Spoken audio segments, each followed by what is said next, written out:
Girgenti Acque nel mirino di un'indagine dei carabinieri del NOE di Palermo. Per gli inquirenti, la società che gestisce il servizio idrico integrato in buona parte della provincia di Agrigento avrebbe ricevuto dalla regione 15 milioni di euro di contributi previsti dalla legge per consentire l'equilibrio economico gestionale tra il costo dell'acqua e il costo previsto dal piano d'ambito.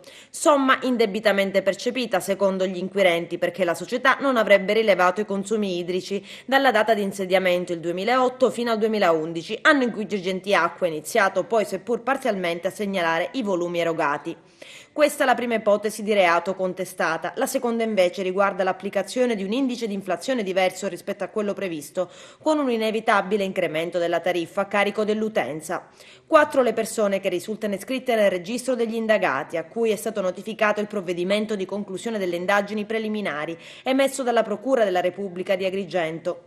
3 appartengono ai vertici di Girgenti Acque, mentre il quarto destinatario dell'avviso è un funzionario del lato idrico di Agrigento.